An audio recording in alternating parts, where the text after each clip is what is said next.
สบายดีมื้อนี้วันที่9เดือน5 2025ถือว่ามื้อนี้เป็นมื้อหนึ่งเป็นวันชัยชนะเนาะปกป้องปฏิภูมิของรัสเซียครบรอบ80ปีก็ถือว่าอยู่ในสนามแดงมีการเดินสวนสนามเนาะซึ่งอยู่ในหั้นก็มีชาติลาวเฮาเนาะได้ส่งทหารเข้าไปเดินสวนสนามซึ่งเป็นเกียรติอันสูงส่งเนาะของชาติลาวเฮาที่ได้ไปร่วมฉลองวันปกป้องมาตุภูมิครบรอบ80ปีเนาะอันนี้ก็ถือว่าเป็นอันนั้นแต่มาเบิ่งปฏิบัติการพิเศษของทหารรัสเซียอยู่ในกึ่งหน้า ก็ถือว่าวันที่9เดือน5 2025นี้หยุดยิงว่าซั่นๆเนาะซึ่งฝ่ายอุกราอินมันบ่ได้หยุดการประกาศแต่วันที่8นะวันที่11นี้อุกราอินบ่ได้หยุดเนาะเพราะว่ามื้อวันที่8นี้ส่งโดรนเนาะหรือว่ายบขเข้ามา560ลำเนาะแต่ว่าถูกสกัดเบิดวันที่9ก็ส่งมาอีกแต่ว่าก็ถูกสกัดเบิดเนาะอันนี้เฮ็ดให้เห็นเลยว่าพวกตะวันตกทั้งหมดเขาบ่ได้ลดละเนาะบ่ได้ลดละการก่อกวนการยั่วยุใดๆก็ตามเนาะเขาบ่ได้ลดละเขาสืบต่อเฮ็ดแนวใดก็ตามก่อกวนโดยเฉพาะเรื่องข่าวเนาะแต่ข่าวเบื้องตะวันตกนี่คนก็บ่อยากฟังแล้วเดี๋ยวนี้บ่อยากฟังเพราะมันข้อมูลบ่มีความจริงส่วนหลายมันปั้นแต่งมันยกหั้นยกนี่แล้วก็หมายว่าผู้นี้เอาข่าวตัวนี้ขึ้นมาผู้หน้าเอาข่าวตัวใหม่มายกกันขึ้นผู้นึสร้างข่าวใหม่มันยกขึ้นอีกเนาะเอาข่าวยกข่าวข่าวยกข่าวเฮ็ดให้ผู้ฟังเนาะที่เคยติดตามลงเชื่อเพราะว่าเขาสร้างวิธีสร้างของเขาเก่งอาชีพของเขามันสร้างข่าวขี้ตัวมานี่หลายร้อยปีแล้วเนาะซึ่งเมื่อก่อนหั้นคนยังบ่ทันเข้าใจปัญหาก็เชื่อไปอันนี้ข่าวใหญ่อันนี้สำนักงานข่าวใหญ่สำนักงานที่เชื่อถือได้โฆษณากันต่อไปในที่สุดแหละมามื้อนี้มันเปิดโปงสำนักงานข่าวต่างๆที่เคยยิ่งใหญ่ในเมื่อก่อนบ่มีคนเชื่อแล้วบ่มีคนเชื่อนอกจากผู้ที่ถูกเขาเป่าหูมาตลอดชีวิตนั่นน่ะบ่เคยฟังข่าวทางอื่นแล้วมาฟังแล้วมันเขายังเชื่อกันอยู่เนาะอันนี้เป็นอันนั้นคือเขาปั่นข่าวตัวใดเดี๋ยวนี้เนาะเขาบอกว่าเดี๋ยวนี้เขาย้านอะไรวะซั่นเพราะเมื่อก่อนเกาหลีเหนือกับรัสเซียเคยเซ็นสัญญาเรื่องการร่วมมือยุทธศาสตร์ซึ่งในมาตรา4ของสัญญาฉบับนี้เขียนไว้ว่าจั่งใดประเทศใดก็ตามในคู่ร่วมสัญญาถ้าหากมีการรุกรานจากต่างชาติแม่นสามารถยกกองกำลังทั้งวัตถุเทคนิคและอาวุธยุทโธปกรณ์ต่างๆไปร่วมได้ไปต่อสู้ร่วมได้ไปปัดเคลียร์พวกที่เข้ามาร่วมเข้ามารุกรานเข้ามายึดครองได้เซ็นกันไว้แนวนั้นเนาะฉะนั้นแล้วเขาก็ตีข่าวบัดนี้เขาบอกว่าเกาหลีเหนือนี่ต้องส่งคนมาทหารตีพิเศษ200,000นายพร้อมด้วยอาวุธยุทโธปกรณ์อืมรัสเซียก็บอกว่ามาก็บ่เป็นหยังเพราะว่าสนธิสัญญาพวกเฮามีแล้วเนาะในเมื่อรัสเซียประกาศเอา4แคว้นนี่นะเข้าไปเป็นดินแดนของรัสเซีย Zaporozhye Kherson เนาะดอนบัสและก็ลูฮานเดี๋ยวนี้ลูฮานได้หมดแล้วเนาะได้หมดแล้วลูฮานนี่ถือว่าบ่มีปัญหาแล้วยังดอนเนสยังอัน Zaporozhye กับ Kherson เนาะก็ถือว่าคันเกาหลีเข้าไปตีอยู่ในจุดนี้ก็บ่ผิดเพราะเป็นดินแดนของรัสเซียที่รัสเซียได้ผนวกเอาไว้เบิดแหละเนาะได้เอามาเป็นสหพันธ์รัสเซียเบิดแหละฉะนั้นผู้ที่อยู่ในหั่นทหารอเมริกาทหาร NATO ทหารหยังอยู่ในดินแดนตัวนั้นถือว่าเป็นผู้รุกรานนี่เขาพากันตีข่าวตีเผยแพร่ไปเบิดเดี๋ยวนี้แต่เกาหลีเหนือก็บอกบ่เป็นหยังคันต้องการ200,000ส่งให้500,000ส่งให้บ่มีปัญหาแม้แต่เป็นล้าน2ล้านก็ส่งได้กำลังเพราะว่าในสนธิสัญญาบอกเบิดแล้วผู้ใดก็ตามที่เข้ามารุกราน2ฝ่ายนี่ที่มีสัญญาร่วมกันนี่เหมือนกันกับรุกรานดินแดนตนเองฉะนั้นต้องออกปกป้องสู้จนฮอดวินาทีสุดท้ายเนาะอันนี้เขาเขียนกันไว้นั่นแหละฉะนั้นเดี๋ยวนี้ชาวตะวันตกทั้งหลายนับทั้งอเมริกานับทั้งยุโรปพากันตกทานย้านกลัวเดี๋ยวนี้ย้านเกาหลีเหนือส่งมาก็บ่ผิดไผเนาะเพราะสัญญามีบอกชัดเจนแล้ว2ฝ่ายเขาเซ็นกันด้านยุทธศาสตร์บ่ว่าด้านใดบ่ว่าด้านการเมืองบ่ว่าด้านการทหารบ่ว่าด้านเศรษฐกิจเซ็นกันเรียบร้อยร่วมมือรอบด้านเปรียบเสมือนว่าเป็นประเทศเดียวกันแหละเนาะว่าแต่มีศัตรูมารุกรานมีไผพวกต่างชาติมารุกรานเขาพร้อมยกทัพไปให้อยากได้อาวุธชนิดใดได้เบิดแล้วยุโรปมีหยังล่ะนี่บ่มีเนาะเขาก็ได้แต่เว้าโฆ ษณากันอยู่หั่นแหละเดี๋ยวนี้มื้อฉลองชัยชนะของรัสเซียเนาะหรือว่าอดีตสหภาพโซเวียตที่ปกป้องประเทศชาติมาตุภูมิไว้นี่ก็ถือว่าหลายประเทศได้เข้าร่วมหลายประเทศได้มาอเมริกานี่จับตาเลยมีไผได้เข้าร่วม มันเกี่ยมบีบมันวางแผนไว้หมดแล้วพวกนี้นะเนาะเขาสิเฮ็ดหยังแต่ว่าสิ่งที่มันวางแผนไว้คือการขี้ตัวบ่มีดอกพวกนี้บ่มีความจริงใจแม้แต่นักข่าวตะวันตกเองก็ยังออกมาเว้ามีสัญญาฉบับใดที่ชาติตะวันตกไปเซ็นกับพวกตะวันออกที่เฮ็ดแล้วมีผลสำเร็จเดี๋ยวนี้เขาทำกันนั่นแหละนอกจากว่าเป็นเอกชนที่เข้าไปแล้วเฮ็ดเพื่อมีกำไรแต่ว่าที่เซ็นไว้ระหว่างรัฐบาลกระทรวงการต่างประเทศบ่กระทรวงอีหยังก็อย่าที่ว่ามันไปเซ็นกันกับพวกตะวันออกไว้หรือประเทศที่มีการร่วมมือหยังต่างๆบ่เคยเกิดผลสำเร็จบ่เคยผลสำเร็จของเขาคือหยังคือซื้อจ้างพนักงานซื้อจ้างกงจักรไปอยู่ในกำมือของเขาได้เท่านั้นผลสำเร็จเขาได้แล้วเขาก็ไปยุแย่สร้างความแตกแยกสร้างสำนักข่าวขึ้นเพื่อตอบโต้กันเองผู้นึงเฮ็ดเป็นคนดีผู้นึงเฮ็ดเป็นผีตายฉะนั้นสิ่งที่เขาเฮ็ดนี่ถือว่าคนส่วนหลายแล้วบ่ได้ฮู้จักบ่เข้าใจปัญหาตัวนี้เนาะเขาเฮ็ดทุกอย่างเขาเฮ็ดนี่เพื่อหยังเพื่อให้โลกนี้มีความขัดแย้งเพื่อให้โลกนี้บ่มีความสามัคคีเพื่อให้โลกนี้มีแต่ความวุ่นวายอันนี้เขาเฮ็ดเข้าประเทศใดมันสิบ่มีปัญหาพวกนี้เบิ่งดูข้างๆเฮานี่อันเขาเว้าว่าอยู่ภูผามนนั่นน่ะมีปัญหานะเทียบใส่แล้วนะเฮานี่ดนเอิ้นว่า10ปี20ปีมีเทื่อนึงผ่านมาก็มีอยู่2เม็กเนาะก็แม่นเขาหั่นแหละสุดท้ายไปทิ่มใส่ไผใส่พม่าใส่หยัง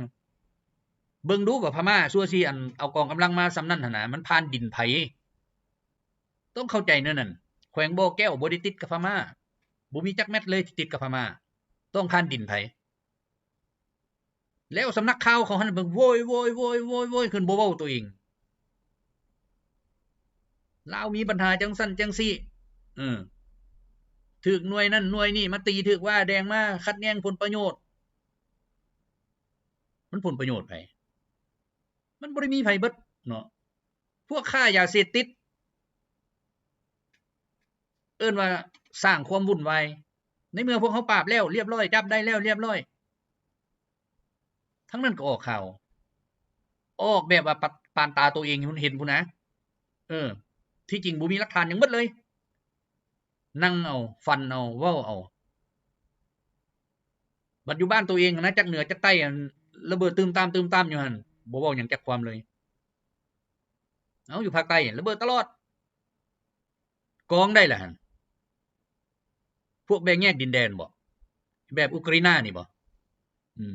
คนตัวเองเฮ็ดกันเองสุดท้ายก็เว้าว่าแบ่งแยกดินแดนให้อเมริกาคุมหัวอยู่สุดท้ายเป็นอะไรอุกราอินแบ่งแยกดินแดนสุดท้ายก็เสียแท้เพราะว่าการสร้างสถานการณ์ในบ้านตัวเองนะเพื่อรับใช้ผลประโยชน์ของนายทุนกลุ่มทุน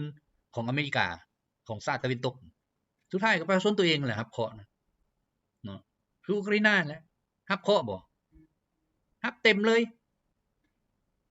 เดี๋ยวนี้ทหารตะวันตกน่ะมันส่งมามันตายเบิดแล้วมันบ่มีแล้วก็ไล่เหยียบกันเอาอยู่ตามถนนหนทางหั่นผู้ใดขึ้นรถเลี้ยวเบิ่งหน้าพอจับปืนได้ก็แม่นไปไล่คุบเอาไปตายเนาะ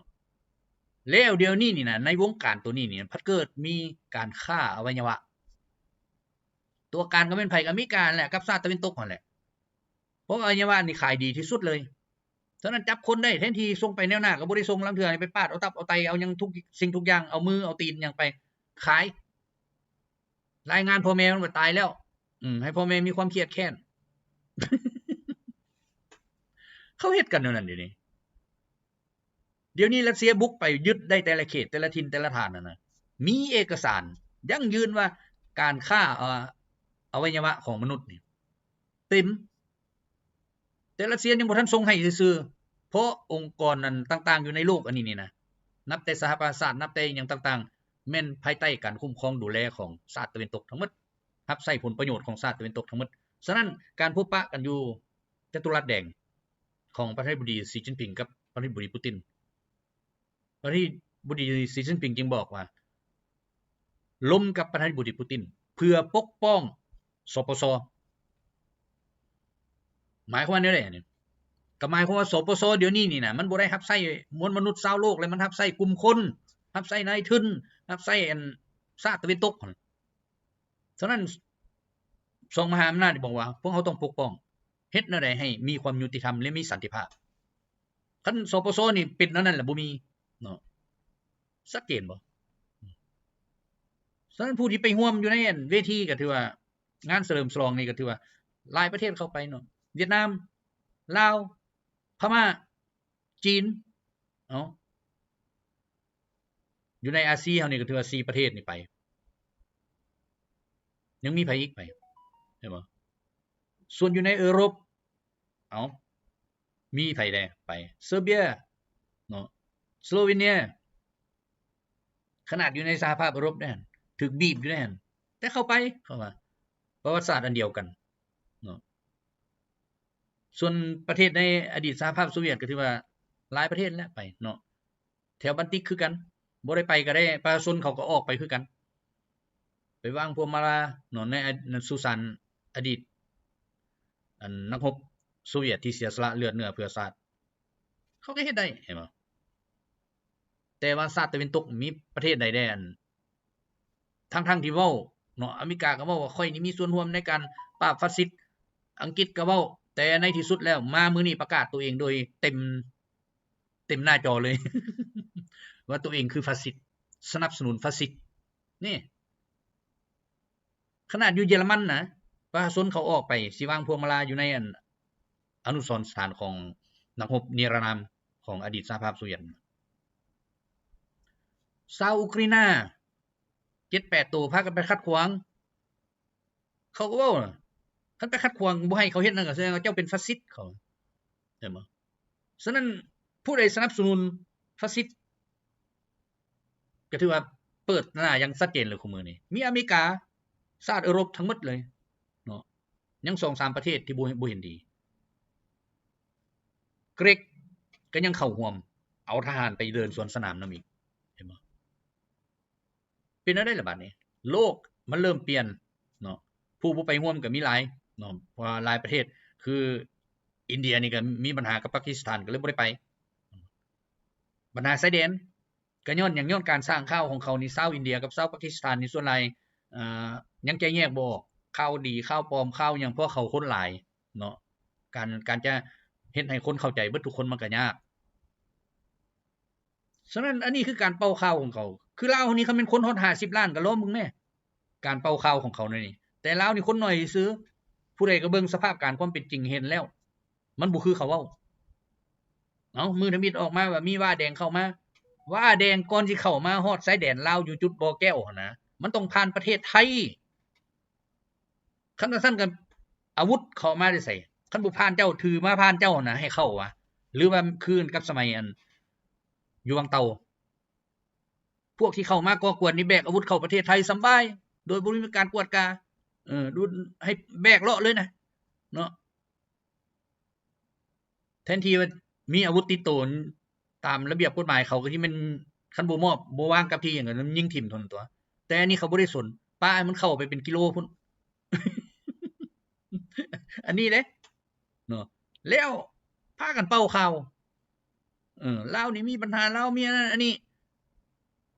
คือทางรถไฟนั่นแหละเมื่อก่อนพากันเว้าแท้เว้าว่าโอ้ยโจมตีบัดมามื้อนี้เด้10 ปีสร้างมาได้แต่3กิโล แล้วมาเห็นผลประโยชน์เพราะว่าได้เอาสินค้าส่งไปจีนผ่านเห็นบ่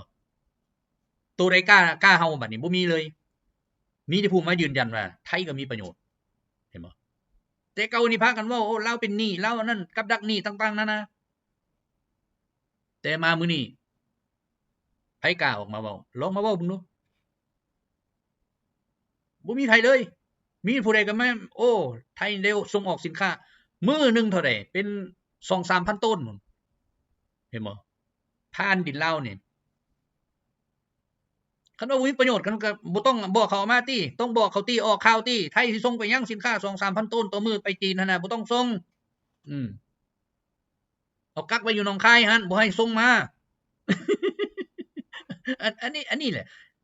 สำนักข่าวทุกๆสำนักข่าวที่เขาพากันเว้านะเขาบ่มีเหตุผลเว้าตามใจเลยเนาะส่วนผู้ฟังก็ฟังแล้วก็ม่วนหูไปเขียนคอมเมนต์ไปตะพึดตะพือออกคำหอกคำเห็นใส่เอาแต่ผู้สิเว้าโดยเฉพาะผู้ที่บ่คิดหยังนั่นแหละพากันมาเว้ามาว่า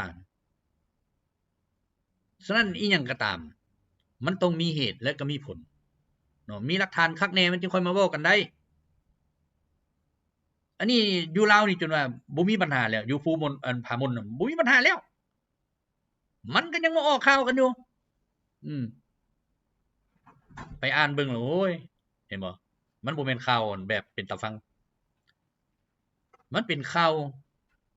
เอิ้นว่าการสร้างข่าวที่บ่มีมูลความจริงเนาะเพราะว่าหยังคันเป็นนักข่าวแท้ๆมันก็ต้องฮู้สถานที่ภูมิสันฐานหยังต่างๆก่อนสิเข้ามาหั่นได้แม่นผ่านไผแด่แล้วเป็นหยังบ่เว้าให้ประเทศนั้นว่าเป็นหยังจึงให้กองกำลังที่ติดอาวุธนั้นผ่านเข้ามาหั่นน่ะมีระยะทางตั้ง2-300 กิโลหั่นน่ะมันมาได้แนวใดกำลังป้องกันชาติบ่มีบ่หน่วยงานป้องกันความสงบบ่มีบ่จึงให้เขาเข้ามาหั่นมันก็ต้องได้เว้ากันเนาะอันนี้นักข่าวเว้าไปแต่พากันเสียไปเลยเนาะดีใจที่ได้ใส่ร้ายประเทศอื่นเอาแนวนั้นบ่เนาะบ่มีข้อมูลความจริงเลยที่นั่นแหละฉะนั้นแหละเดี๋ยวนี้นี่น่ะชาติตะวันตกทั้งหมดเขาพยายามเฮ็ดอะไรก็เฮ็ดให้เกิดปัญหาต่างๆเกิดขึ้นอยู่ในโลกอันนี้จุดใดก็ได้ให้มันเกิดได้เนาะแล้วเขาก็พยายามเฮ็ดอะไรให้มันแพร่ขยายออกเนาะเพื่อสิได้เข้าไปยุ่งเกี่ยวเพื่อสิเข้าไปยุ่งเกี่ยวเนาะอันนี้ฉะนั้นแหละเฮ็ดอะไรก็ตามการใส่ร้ายป้ายสีการออกข่าวที่บ่มีมูลความจริงนี่นะส่วนน้อยคนจะรับฟังเนาะส่วนน้อยมามื้อนี้นี่คนเห็นแล้วบ่ว่ารัฐบาลลาวปิดข่าวบ่ปิดข่าวหยังรัฐบาลลาวจนออกแก้งการมาแล้วแต่พวกมันบ่เอาไปเว้าบ่เอาไปเว้าซ้ำบ่พอยังว่าสิ่งที่อันนั้นบ่มีมูลความจริงลงข่าวมาหันแจ้งข่าวมันบ่มีมูลความจริงแล้วมันเอามาแต่ไสอันคำว่าบ่มีมูลความจริงพอมันบ่นั่งอยู่หั่นเบิ่งเหตุการณ์รายงานนั่นบ่มีเห็นบ่แต่ว่านั่งเว้านั่งว่าคิดว่าโอ้ยคันมันคิดดีปานนั้นมันก็บ่คิดขึ้นดาวเทียมให้เขาเบิ่งได้เนาะเป็นหยังบ่คิดเรื่องขึ้นดาวเทียมแน่คิดไปหาสแตกแต่เรื่องอันบ่เป็นตาสาเทศเนาะมันเป็นแนวนั้นบาดนี้มาเบิ่งเนาะความขัดแย้งอยู่ในเขตคัชมีรเนาะระหว่างอินเดียกับปากีสถานความเป็นจริงแล้วอินเดียกับปากีสถานนี่นะนับแต่มื้อที่ออกจากแอกครอบครองแอกปกครองของอังกฤษมันมีเรื่องมาตลอดเพราะว่าหยังอังกฤษก็บ่ยอมมันก็ต้องเข้าไปแย่อยู่หั่นแหละให้เขามีเรื่องมีราวอยู่หั่นตีกันอยู่หั่นเนาะซึ่งคันสิเว้าแหละเคยตีกันมาบ่แม่นน้อยครั้งเลยเนาะถือว่าแยกออกจากอังกฤษปุ๊บก็แม่น1947มันตีกันเลยเนาะตีกันหยุดเซาไปแล้ว1965ตีกันอีกย้อนหยังย้อนญาติแคว้นคัชมีรนั่นแหละเนาะญาติกันตัวนั้นบัดนี้มาฮอด1971ตีกันอีกตีกันสุดนี้นี่นะต่างได้บัดนี้เกิดมีประเทศใหม่ขึ้นเอิ้นว่าบังกลาเทศเนาะ2ประเทศนี้ตีกันตีไปตีมาเกิดมีประเทศบังกลาเทศแต่ก่อนบ่มีบังกลาเทศเนาะเกิดมามีบังกลาเทศอันนี้ก็เป็นหยังจึงเกิดนั้นบัดนี้เนาะไปศึกษาประวัติศาสตร์เอาเพราะว่าความขัดแย้งอยู่ภายในของคันสิเว้า2ประเทศนี่นะเขาขัดแย้งกันมาแต่ใดแล้วบัดนี้อันนั้นบังกลาเทศน่ะสุดท้ายก็ประกาศเป็นเอกราชบ่ยอมขึ้นกับไผอีกบ่ยอมขึ้นกับปากีสถานบ่ยอมขึ้นกับอินเดียเป็นประเทศนึงต่างหากอันนี้บัดนี้มีครั้งนึงเนาะที่เขาสู้รบกันอีกแต่ว่า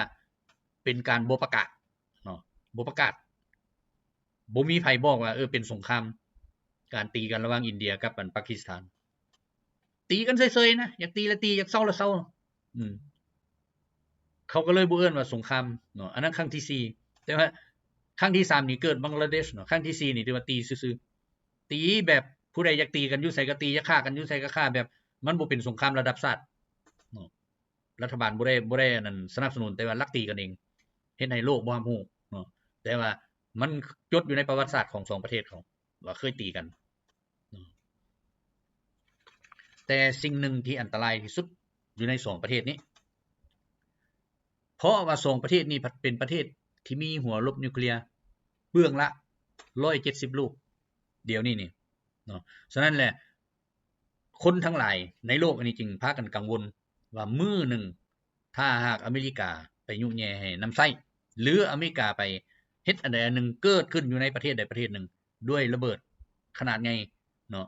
อาจจะเฮ็ดให้2ชาตินี้โยคันเว้าบ่ฟังกันอีหลีก็บีบปรมาณูใส่กันเนาะนี่แหละครับพระเจ้าจึงว่าถ้าสงครามอยู่นี่เกิดจะมีคนตายอยู่200ล้านคนอันนี้ความเป็นจริงนะถ้าว่ามันแก่ยาวมันหากมีผู้ไปยุแย่เพิ่มเติมอีกเติมเสื้อไฟเขาอีกแล้วมันสิเซาสงครามกับตัวเมืองมีคนตายมัน200ปลายล้านเนาะมันจะหยุดเซาอันนี้เป็นนั้นนะเนาะแต่ว่าอยู่เบื้องเฮานี่ชายแดนเบื้องเฮานี่มันบ่มีปัญหาอันนี้เนาะมันคนภายในแต่ว่าทางนอกเขาเพียงแต่สร้างเรื่องเพื่อเฮ็ดได้บ่อยากให้อยากสร้างความแตกแยกให้แก่คนลาวนี่เนาะพยายามเว้าทับถมพยายามเฮ็ดหยังก็อย่านะยุแย่เขาเอิ้น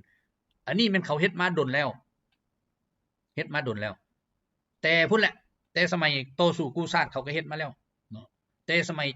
เจ้าอนุวงศ์อีหยังเขาก็เฮ็ดมาแล้วในเมื่อคันเขายุ่แย่บ่ได้แล้วเขาก็เอาแม่จ้างนางเลงเข้ามาเนาะมาออยนี่แหละการนำเฮาจึงเคยเว้าว่าถ้ามีเหล้าสุรานารีเนาะถือว่าเสร็จโลดกองทหารแล้วเบื้องนั้นเขาก็เคยเว้าคือกันในเมื่อตอนตะกี้สมัยสงครามมัน3หมู่บ้านขั้นสูงของเขาได้เว้าแล้วเด้จะตีกับเรานี่น่ะตีด้วยกำลังบ่ชนะบ่มีชนะแต่ไปตีด้วยเหล้าด้วยสุรานารีเรียบร้อยพุ่นเขาจนเว้าปานนั้นฉะนั้นคันเฮาบ่ไปเบิ่งคืนนั้นบรรดา YouTube ต่างๆนั่นน่ะเฮาบ่เห็นคำเว้านี่เนาะบัดไปเบิ่งแล้วจึงเห็นเขาบอกว่า1428ผู้สูงหั่นน่ะถล่มลงให้มันเหลือ1200ก็ได้ตัวพุ่นเขาบอกปานว่ามันมีอันลูกปืนเต็มเครื่องประเทศเนาะแต่ในความเป็นจริงแล้วไปเลาะขอลูกปืนประเทศอื่นอยู่มันมาน่ะยิงจนว่าหมดมันยังบ่ลง1428อยู่หั่นแหละยังเท่าคู่มือยัง1428อยู่คันมันบ่สูงคือตึม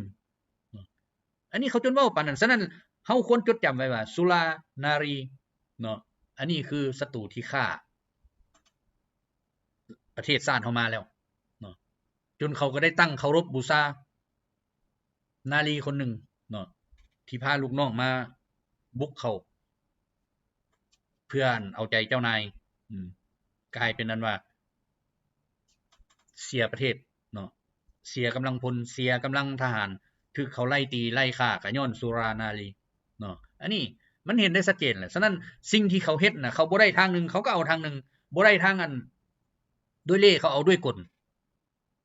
ในเมื่อเอาทุกอย่างบ่ได้แล้วก็ผูกมิตรแล้วจึงหักหลังน้ำหลังในเมื่อเวลาที่เจ้าเชื่อใจเห็นบ่ฉะนั้นรัสเซียอันนี้บทเรียนอันนี้เขาฮู้ดีเพราะการต่อสู้ของเขามาหลายพันปีแล้วกับบรรดาพวกนี้นี่ฉะนั้นเขาจึงบ่เชื่อไผเบิดมันมาผูกมิตรผูกแต่ว่าเบิ่งมันว่ามันมาแบบใดเห็นบ่มันผูกมิตรตอนโซเวียตล่มสลายแต่ว่าสุดท้ายมันมาสร้างกองกำลังของมันอยู่ในประเทศจนเกือบเอาบ่รอดพุ่นแหละคันบ่แม่นย้อนการนำเขาเข้มแข็งนี่เอาบ่รอดแท้พุ่นมันไปบัญชาอยู่หัวปรมาณูพุ่นแหละนั่งอยู่โต๊ะพุ่นแหละมีธงอเมริกาติดอยู่โต๊ะพุ่นเห็นบ่ฉะนั้นมันก็ต้องกวดบัดนี้จักนายพลนายพันหยังกันแหละจับเบิดฮือเบิดองค์การจะตั้งคันซั่นบ่ได้เพราะว่า CIA มันเสื่อมเข้าไปจนหมดทุกขงเขตเวียงงานแหละยังแต่มันบ่ได้จับจอมแต่ว่าบ่แม่นว่าบ่ได้จับจอมมันจับจอมเทื่อนึงแล้วมันจับกระประจบได้เป็นจอมเลยมันจึงมั่งโซเวียตนี่ให้แตกสลายเห็นบ่แต่มาเบิ่งไปเบิ่งมาแหละโซเวียตแตกแล้วมันยังคือมีโซเวียตอยู่ย้อนหยังย้อนรัสเซียมันยังเข้ามาอีกพยายามยึดเอาเบิดทุกองค์กรแต่ว่ายึดบ่ได้ ย้อนว่าหน่วยงานสืบลับของรัสเซียนี่หน่วยงานความมั่นคงของรัสเซียเมื่อก่อนนั้นแม่นพวกสืบลับเนาะเขาเอิ้นว่า KGB นี่เนาะ KGB นี่เป็นหน่วยงานหนึ่งลับของโซเวียตแต่มามื้อนี้เพิ่นเปลี่ยนเนาะเปลี่ยนชื่อเป็นหน่วยงานความมั่นคงฉะนั้นแหละหน่วยงานนี้เฮ็ดเวียกแล้วก็สืบฮู้จุดใดที่เขาเข้าถึงจุดใดที่เขาเอาเงินนำจุดใดที่เขาเอาเงินเข้าไปทุ่มเทโดยเฉพาะองค์กรที่บ่ขึ้นกับรัฐบาลนี่มันเฮ็ดทุกอย่างสร้างทุกอย่างอยู่ในหั่นปัญหาที่เขาสร้างตื่มอีกก็คือความขัดแย้งพยายามให้ความขัดแย้งด้านศาสนาให้มันมีความขัดแย้งระหว่างชนชาติชนเผ่าให้มีเห็นบ่ฉะนั้นหลายประเทศอยู่ในอดีตสหภาพโซเวียตที่แตกออกไปหั่นมีปัญหาเรื่องชนชาติชนเผ่าโดยเฉพาะอยู่ในอุกราอินาแฮงมันบอกตรงๆเลยทั้งๆที่คนอยู่หั่นเว้าภาษารัสเซีย 80% มันก็บอกว่าบ่ให้เว้าภาษานี้ให้เว้าภาษาอังกฤษเอาภาษาอังกฤษไปเป็นภาษาแม่ที่2เห็นบ่มันก็ผิดกันแหละคนบัดนี้แนวเกิดมาแล้วเคยเว้าแนวนั้นคิดแนวนั้นฟันแนวนั้นอยู่ใช้ภาษาตัวนั้นอยู่คู่มืออยู่ซื่อมาบอกให้หยุดนี่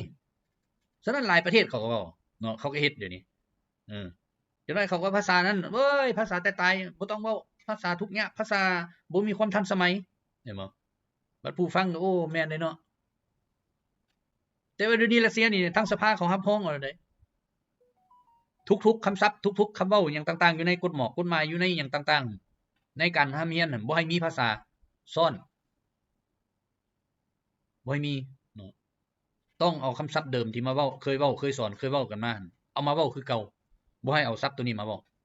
เนาะคันบ่ซั่นมันสิเพี้ยนหมดภาษาเปลี่ยนไปหมดอันนี้ลาวเดี๋ยวนี้เปลี่ยนไปแล้วเดี๋ยวนี้หลายอันคำว่าแพ้ลาวนี่แปลว่าชนะข้าพเจ้ามาเห็นนี่หลายคนเขียนนี่ไปเขียนว่าแพ้คือเสียไสคือปลาไสมันบ่แม่นคำว่าแพ้คือชนะมันมีภาพแพ้กับพ่ายแพ้เห็นบ่ฉะนั้นภาพแพ้นี่คือชนะพ่ายแพ้นี่คือปลาไสความลาวมีความนึงว่าบ่แพ้ก็ถือว่าปลาไสนั่นแหละบ่แพ้เนาะอันนี้แต่เฮาพากันมาฟังเขาหลายแล้วก็เอาตามเขาบาดนี้เปลี่ยนคำศัพท์จากคำว่าชนะกลายเป็นบ่ชนะเอ้านี่สำคัญสุดเรื่องภาษานี่เนาะเฮาเฮ็ดได้ให้มันเว้าให้มันถูก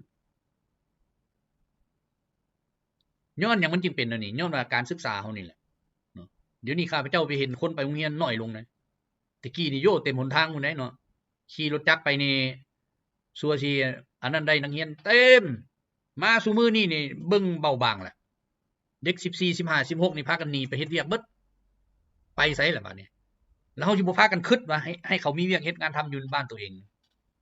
วิธีใดสิเอาการศึกษาตัวใดเข้ามาเพื่อสร้างเวียกงานทำแนวใดให้เขาเพื่อให้เขาได้อยู่บ้านเกิดเมืองนอนนี่ก็เดียวว่ามีแต่จบสูงๆมาเบิดแหละเดี๋ยวนี้เนาะขั้นใดก็มีเบิดในสมัยปลดปล่อยออกมาใหม่ๆนั้นนักเรียนเฮายังเอาเข้ามาเป็นนักเรียนจนนักเรียนบักหลายๆตามหนทางนี่ขี่รถแต่เช้านี่ออกเรือนไปนี่นักเรียนไปโรงเรียนเป็นแถวจักรถถีบรถจักรเต็มเดี๋ยวนี้แปลกปี2ปีมานี่แปลกขี่รถไปโรงเรียนตอนไปตอนเช้านี่บ้านักเรียนเดี๋ยวนี้คือบางตาลุงไปถามเขาอ้าวบ่บางแนวใดอีลุงเอ้ยเขานี่อยู่เรือนเฮาหั่น16ปีหนีเบิดแล้วไปไสว่าซั่นไปหาเฮ็ดเวียกอยู่ต่างประเทศพุ่นเอาแล้วแม่นไผอยู่เรือนนำพ่อนำแม่บ่มีแล้วมีแต่น้องๆนุ่งๆนั่นแหละว่าอยู่นำคันว่าไปเรียนก็ยังใครได้เนาะว่าไปเฮ็ดเวียกบัดถามเขาเป็นหยังจริงว่าเป็นอันนั้นอ้าวก็เบิ่งแม่ว่าเฮ็ดเวียกมาจบมาบ่ได้เฮ็ดเวียกคือเก่าไปเลี้ยงควายคือเก่าแล้วจะไปเรียนเฮ็ดหยังเขาอันนี้เฮาควรได้คิดนำกันเด้เนาะคิดนำกันได้ปัญหาตัวนี้เด้เฮ็ดแนวใดมันสิสร้างเวียกเฮ็ดงานทำให้ได้มันสิเฮ็ดอุตสาหกรรมตัวใดเพื่อให้สร้างเวียกเฮ็ดงานทำให้ได้มันต้องได้สร้างคันเฮาบ่สร้างนี่บ่ได้เนาะนับมือไปจังได๋ผู้ใดก็ว่าเรียนไปเฮ็ดหยังเรียนไปแล้วก็บ่มีเวียกเฮ็ดงานทำจบมาก็บ่มีเวียกเฮ็ดงานทำ แล้วคำว่าเวียกเฮ็ดงานทำมันแม่นไผสิสร้างให้เขาเห็นบ่คันว่าเฮ็ดปลูกฝังเลี้ยงสัตว์ทุกวันนี้นี่น่ะเฮ็ดไปผู้ส่งเสริมก็บ่มีกู้เงินสิไปเฮ็ดก็บ่มีคันว่าให้ก็ดำ 4-5 แสนกีบนี่แล้วอย่าไปเฮ็ดหยังเลี้ยงสัตว์ก็บ่ได้เลี้ยงไก่ก็ยุ่งๆยากๆแล้วคันซำนั้นเนาะแต่บัดเฮ็ดค้าขายซั่นป้าผู้ใดเอาเท่าใดก็ได้จนนั้นเป็นหนี้ธนาคารก็มีธนาคารล่มจมย้อนก็มีแทนที่ว่าเฮาสิเอาตัวนี้มาเป็นแผนแม่บทแห่งชาติน่ะเนาะหาวิธีใดเฮ็ดมันเป็นแผนของชาติน่ะระดับชาติน่ะวางกันไว้โลดน่ะบ่ให้ขึ้นแผนไผขึ้นแผนมันนั่นเอาไผเอามันนั่นมันต้องเป็นของชาติว่าระดับชาติต้องมีอันนี้ต้องเฮ็ดอันนี้ต้องเฮ็ดอันนี้เฮ็ดอันนี้ให้มีรายละเอียดข้าพเจ้าไปเบิ่งแผนการของรัสเซียเขาเฮ็ดแต่ละปีละเอียดฉะนั้นผู้ใดเฮ็ดนอกกรอบตัวนั้นมันก็บ่ได้เจ้าสิเป็นเอกชนสิเป็นรัฐวิสาหกิจสิเป็นหยังก็ย่านนะเดี๋ยวนี้มันอยู่นอกกรอบตัวนั้นแล้วค่อยบ่ให้เฮ็ดคันอยู่ในกรอบตัวนี้โอเคไผสิเฮ็ดก็ได้เดี๋ยวนี้นายทุนเฮ็ดก็ได้รัฐเฮ็ดก็ได้ถ้าว่ามีความสามารถบัญชาบ่แม่นว่ารัฐไปบัญชาอยู่ตัวใดแล้วตัวนั้นพังมันบ่แม่นเป็นน้ำรัฐคุ้มครองบ่ได้เป็นน้ำบุคคลที่ไปคุ้มครองหั่นฉะนั้นอยู่รัสเซียเขาจึงว่ารัฐวิสาหกิจตัวใดนะคันมันล่มจมนะพวกนั้นบ่มีบนอยู่แล้วประหารคันเป็นเปาบุญจินก็ได้เอ้าคันว่ารัฐวิสาหกิจก็คือเวียกงานของรัฐคันเอาไปบริหารมันบริหารบ่เป็นก็สิให้มันบริหารหยังจนว่าโกงกันไป5-60 ตื้อจนว่าได้สั่งจับกันรัฐวิสาหกิจไปรษณีย์ก็ว่ามีโกงเอาไปเอามาเบิ่งแล้วฝากจดหมายก็บ่มีฝากอีหยังก็บ่มีเครื่องของก็มีอันใหม่เบิดแหละเป็นของเอกชนที่รับขนส่ง 5,000 กีบ 4,000 กีบข้าพเจ้าเคยฝากอยู่แต่กี้ก็ได้เนาะไปรษณีย์ลาวฝากส่งจดหมายนี่ซั่วสิไปฮอดอัตตปือก็ 2-3 แสนพุ่นตะกี้บัดเดี๋ยวนี้นี่นะฝากส่งจดหมายอยู่อันนี้ 20,000 กีบมันต่างกันบ่บัดนี้เพิ่นว่ารัฐเฮ็ดบ่ได้ให้ได้มีเงินฮอด58ตื้อไปโกงกันมันก็เป็นอันนั้นย้อนหยังย้อนการคุ้มครองฉะนั้นเฮาต้องได้มาคิดนำกันดีๆว่าสิเฮ็ดแผนแนวใดให้มันให้คนมีเวียกเฮ็ดงานทำเพราะว่าคนแต่ละปีจบมันบ่แม่นน้อยเด้ 70,000 80,000 หรือเป็นแสนพุ่นแหละเนาะฉะนั้นเฮาต้องสร้างเวียกเฮ็ดงานทำนี่ให้เป็นแสนให้มันได้ต่อปีเพราะว่าเป็นแสนนั้นก็ต้องได้ออกคือกันอายุฮอดกับเกษียณแล้วก็ต้องได้ออกบำนาญมันก็ต้องมีงบประมาณของบำนาญอันนี้มันต้องได้วางแผนไว้คันเฮาบ่วางแผนเลยมันก็เป็นแนวนี้แหละนี่จบมาบ่มีเวียกเฮ็ดงานทำบ่มีย้อนหยังย้อนบ่มีเวียกบัดนี้เวียกตัวใดก็ย่านผู้นี้มากำก็เอาลูกเอาหลานเข้าผู้หน้ามากำก็เอาลูกเอาหลานเข้าผู้เป็นลูกไม่หลานนี่ไปยื่นหนังสือป้าไว้ยามเป็นปีก็บ่มีผู้เบิ่งข้าพเจ้าก็เจอมาแล้วเนาะยื่นเอกสารเข้าไปก็เพิ่นก็เขียนใส่ให้ไปซอกเวียกเองเด้อได้แล้วจึงมารายงานโอ้ซอกไปซอกมาบ่ได้เฮ็ดได้ไปปลูกมันเท่านั้นแหละเนาะปลูกข้าวกินเท่านั้นแหละขุดหนองเลี้ยงปลาไปซั่นแหละคิดอยู่ว่าขุดหนองเลี้ยงปลาสิเอาเงินอยู่ไสไปยืมธนาคารเพิ่นว่าบ่ได้ดินจะมีบ่มีแล้วนี่บ่ทันได้เฮ็ดบ่ทันมีหนองมีหยังโอ้มีแต่ดินนี่บ่ให้นี่แล้วมันสิเฮ็ดหยังเป็นบัดนั้นคนเฮาเนาะฉะนั้นมันก็ต้องได้ซอกเฮ็ดเลาะใต้เลาะเหนือแล้วบ่ได้มีจ้างก็จ้างรับเวียกบ่จ้างก็บ่รับก็เท่านั้นแหละบ่ได้หาไปตามบุญตามกรรมเอาไปมาเลยมาเบิ่งแล้วแผนพัฒนาเศรษฐกิจนี่มันเป็นแบบใดกันแท้บ่มีตัวเลขตัวพาบ่มีหยังเลยมันเขียนรวมๆไปอันนี้มันก็คือกับการเฮ็ดเรือนเฮาต้องมีแผนละเอียดในการเฮ็ดเรือนก็ได้ผู้มาเบิ่งมันจึงฮู้จักว่าสิเฮ็ดแนวใดคันบ่มีแผนละเอียดเป็นแนวใดโอ้ปลุกขึ้นมามันก็งามตาโลดเลยเนาะจักสิเงียงซ้ายเงียงขวาจักสิอันนั้นเล็กมันก็บ่ได้มาตรฐานโลดแหละเนาะเห็นบ่มันถล่มกันนั่นเอาไปมาผสมปูนบ่เข้าฮอดเล็กบ่จับฮอดเล็กเฮ็ดให้มันสิบ่ถล่มเนาะอันนั้นขนาดว่าประเทศเขาเจริญได้เขาเว้าประเทศเขาเจริญประเทศเขาก้าวหน้าเทคโนโลยีสูงมันยังเป็นเท่านั้น แล้วเฮานี่เด้บัดนี้สิบ่ให้มีแผนละเอียดมันบ่ได้ติเนาะในการสร้างสาอะไรนึงมันต้องมีแผนละเอียดขุดฐานพื้นมันเท่าไหร่ตอกเสาเข็มมันเท่าไหร่ขุดฐานพื้นเท่าไหร่ตีนเสามันเท่าไหร่ เทคานอันเทเสาขึ้นหน้าเท่าใดเทคาน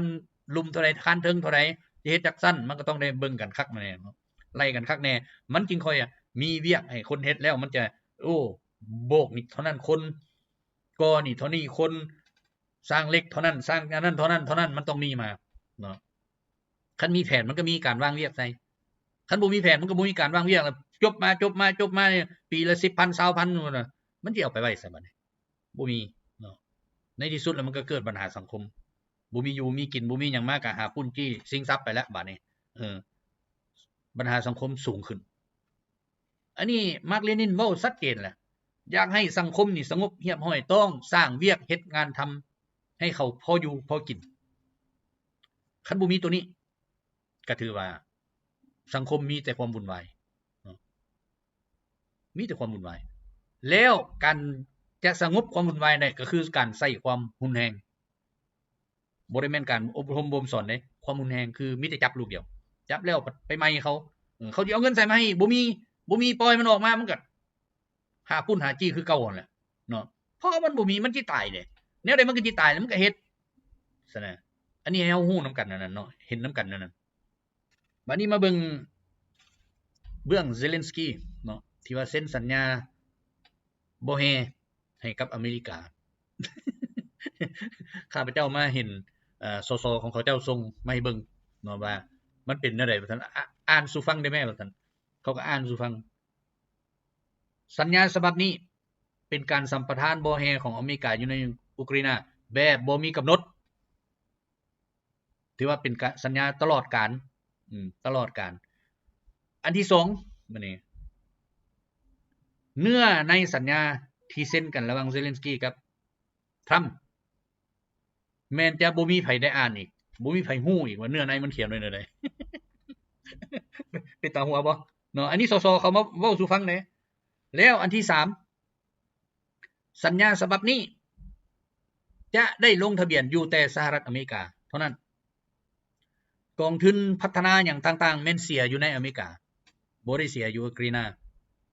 เบิ่งเอาเด้เนาะอันนี้คือมันอยากสร้างประชาธิปไตยอยู่ในอุกราอินาเห็นบ่สัญญามันยังเฮ็ดนั่นน่ะอันที่4เขาเว้าเรื่องการรับประกันความมั่นคงของชาติบ่มีมาตราใดเว้าฮอดเลยนี่ก็แสดงว่าคันเซเลนสกีมันเซ็นก็แสดงว่ามันขายอุกราอินานี่ให้อเมริกาเรียบร้อยเว้าเรื่องบ่แฮขายให้เรียบร้อยแต่บาดนี้คันมันขายนั่นแหละเฮ็ดแนวใดรัสเซียสิปล่อยบ่เพราะว่าดินแดนที่มันประกาศอันสิเซ็นขายนี่แม่นอยู่ในดินแดนที่รัสเซียเขาครอบครองหมดแล้วเนาะบ่อนอื่นบ่มีแล้วอันนี้แสดงว่าเขาเซ็นกันแบบรับหูรับตาเซ็น1บ่มีกำหนด ปานนั้นเขาว่าเซ็น90ปีนี่มันยังว่าการขายซอกขายซาดอันนี้ฮอดบ่มีกำหนดใส่สำนักข่าวไหนของตะวันตกออกมาเว้าบ่มีแต่สสของอันอุกราอินาเว้าสู่ฟังเนาะบัดนี้เนื้อในสัญญาเพิ่นบ่ให้ไผได้อ่านอีกก็แสดงว่ามันเป็นแนวใดล่ะจดทะเบียนก็ไปจดอยู่อเมริกาเอ้าสัญญาสัมปทานบ่ให้อยู่อุกราอินาไปจดทะเบียนอยู่อเมริกากองทุนอีหยังต่างๆในการพัฒนาประเทศชาติบ้านเมืองสิเสียอากรเสียหยังก็อย่าต้องไปเสียอยู่อเมริกาแนวนี้ก็มีเนาะสัญญาเนาะตายโลดบัดนี้ประเทศใดที่ว่ามีผู้นำเป็นเท่านั้นตายลูกเดียวประชาชนน่ะเพราะว่าหยังความมั่นคงบ่มีแล้วอยู่ในหันบ่มีมาตราใดบ่ฮอดความมั่นคงเนาะอันนี้เป็นนั้นฉะนั้นแหละนี่แหละชาติตะวันตกที่ว่ามันว่าซอยเจ้ามามื้อนึงที่ว่าประเทศเจ้าสิล่มจมมันบอกว่าต้องเซ็นสัญญากับข่อยแบบบ่มีกำหนดนี่อันนี้ถือว่าเห็นได้ชัดเจนเนาะเอามาเบิ่งปฏิบัติการพิเศษทางทหารของรัสเซียอยู่อุกราอินาบัดนี้วันที่9บ่มีปฏิบัติการใดๆของรัสเซียเนาะแต่ว่ามีแต่ทำลายยบขของอุกราที่มันส่งเข้ามาเพื่อป่วนเนาะวันที่ฉลองชัยชนะครบรอบ80ปีของรัสเซียฉะนั้นมาเบิ่งที่6เริ่มวันที่6มานี่ก็ถือว่าฆ่าตายไปทั้งหมด 1,425 บักพร้อมอาวุธเทคนิคหยังต่างๆเนาะวันที่7ฆ่าตายไปทั้งหมด 1,260 บักแล้ววันที่8ฆ่าตายไปทั้งหมด 1,525 บักรวม3มื้อนี้เนาะบ่ทันวันที่9นี่บ่มีหยัง3มื้อนี้มัน 4,210 บักอันนี้ก็ถือว่าเห็นได้นั้นเนาะว่ารัสเซียปฏิบัติการมานี่แม่นปราบพวกอันนี้แหละที่ว่ายังอยู่ในอุกราอินาเพราะมันหนีไปไสก็บ่ได้เดี๋ยวนี้มันฆ่ากันเองก็มีเนาะ ฆ่ากันเองบ่ว่าถ้าลูกน้องบ่ปฏิบัติคำสั่งมันก็ยิงลูกน้องฉะนั้นลูกน้องบ่อยากปฏิบัติคำสั่งก็ยิงนายทิ่มผิดกันเองเดี๋ยวนี้เนาะแต่ว่าบรรดาทหารทั้งหลายที่มีอยู่ในกองกำลังของอุกราอเมริกา NATO แม่นบ่ทันมีความคิดเดี๋ยวนี้พากันขาดความคิดบ่ฮู้สิเฮ็ดหยังคันสิไปทางรัสเซียก็เพิ่นว่าย่านรัสเซียนี่ฆ่าแกล้งจังซั่นจังซี่เนาะเพราะว่าพวกนี้มันอยู่ด้วยความมึนเมาเดี๋ยวนี้ยาเสพติดถือว่าอยู่ในหันเบิดมีทุกรุ่นทุกยี่ห้อใดนับแต่ยี่ห้ออเมริกาฮอดยี่ห้อแคนาดาอย่างต่างๆเต็มอยู่หั่นเนาะเป็นศูนย์ค้ายาเสพติดที่ใหญ่ที่สุดในโลกอยู่หั่นเนาะศูนย์ค้าอวัยวะของมนุษย์ที่ใหญ่ที่สุดในโลกก็อยู่ในหั่นศูนย์ค้าบรรดาอาวุธชีวภาพทั้งหลายก็อยู่หั่นฉะนั้นนี่แหละประชาธิปไตยที่อเมริกาและชาติตะวันตกมอบให้อุกราอินเนาะซึ่งรัสเซียกำลังกอบกู้เอาคืนเพื่อเอาประชาธิปไตยที่แท้จริงเข้าไปบ่แม่นประชาธิปไตยที่จอมปลอมอยู่หั่นเนาะอันนี้บัดนี้มาเบิ่งการทำลายพาหนะเทคนิคนับแต่มื้อปฏิบัติการมาฮอดมื้อวันที่9/5/2025นี้เนาะยิงธนูไปทั้งหมด662ลำทำลายเฮลิคอปเตอร์ไปทั้งหมด283ลำทำลายยนต์บินคนขับไปทั้งหมด56,360ลำทำลายรถลูกศรฐานยิงลูกศรทั้งหมด605สุดทำลายรถตั้งยานก่อสู้รบต่างๆ 23,226 คันทำลายรถยิงจรวดหลายลำกล้องทั้งหมด 1,560 คันทำลายปืนใหญ่ปืนโคกหน้าดินไปทั้งหมด 24,596 สุดและทำลายเทคนิคพิเศษทางทหารและพาหนะขนส่งต่างๆ 35,164 สุดเนาะถือว่าเป็นอันนั้นเอ้ามื้อนี้มีหยังก็ฟังนำกันนั่นแหละเนาะให้เรื่องที่ต่างชาติข่าวต่างชาติที่มาเว้าและยุยงส่งเสริมสร้างข่าว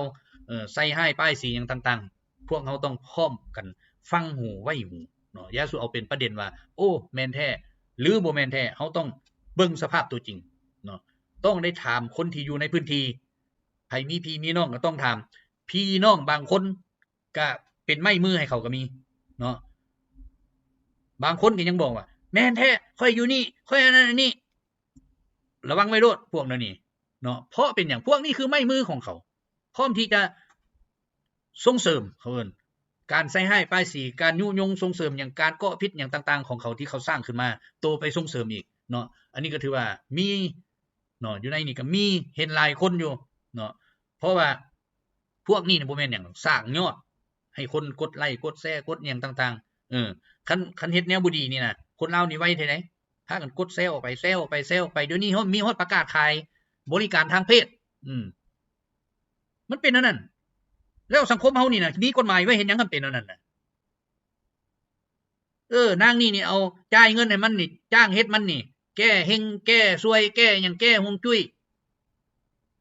ก็ถือว่าเป็นการท้าทายกฎหมายซึ่งผู้คุ้มครองกฎหมายคุ้มครองบ่ได้บ่สนใจเขาเนาะบ่ให้ความสำคัญกับกฎหมายเบิ่งไปแล้วก็หัวไปยิ้มไปซ้ำบ่พอไปกดไลค์ให้เขาอีกกดเห็นดีเห็นชอบนำเขาอีกเปิดเบิ่งบรรดารายชื่อผู้ที่มีอันนั้นน่ะบางคนเป็นพนักงานขั้นนั้นอันอยู่ในอันขั้นพื้นฐานขั้นสำคัญพุ่นน่ะไปกดไลค์ให้เขาดีใจเห็นเขาประกาศขายแนวนั้นแล้วเฮาสิอยู่นำกันแนวนี้มันสิเป็นเนาะคนเนาะคุมื้อนี่เนาะสังคมคุมื้อนี่คันเฮาสิไปเอาแต่แนวบ่ดีเข้ามาแล้วพากันกดไลค์กดแชร์ไปนั่นน่ะเนาะบางคนก็ยังมาเว้าอีกให้ข้าพเจ้านี่ว่าเจ้าไปแซ่หยังแนวนั้นไปเว้าเขาหยังแนวนั้นอ้าวก็เดียวว่ากฎหมายเขียนไว้ชัดเจนเรื่องลามกเรื่องอนาจารเรื่องหยังต่างๆอยู่ในอันฮีตของประเพณีวัฒนธรรมลาวนี่มันก็ควรกำจัดคันว่านั้นอยู่ในอันเขียนคักแน่แล้วปฏิบัติแนวใดเฮ็ดแนวใดแล้วบรรดานักปกป้องกฎหมายนี่พากันมิดอยู่มันสิเป็นแนวนั้นเนาะดีอยู่บ่คันเขาเฮ็ดการตบมือก็สิเอาตบมือชมเชยเขาติเนาะเพราะเขานุ่งแนวนั้นแล้วเขาก็บอกว่าเขาขายของเขาขายมูลแม่เขาเพื่อฮวงจุ้ยเพื่อนั้นดีขึ้นเพื่อนี้ดีขึ้นก็พากันไปใช้บริการติกันซั่นให้ประเทศชาตินี้ดีขึ้นเศรษฐกิจดีขึ้นก็พากันไปเฮ็ดติแทนที่เฮาสิเบิ่งปัญหาตัวนี้เนาะบ่เบิ่งบ่พากันสนใจบ่พากันเฮ็ดหยังเห็นมันออกมานี่จนว่าคนแชร์ไปคือเป็นล้านพุ่นถ้าบ่พอไปกด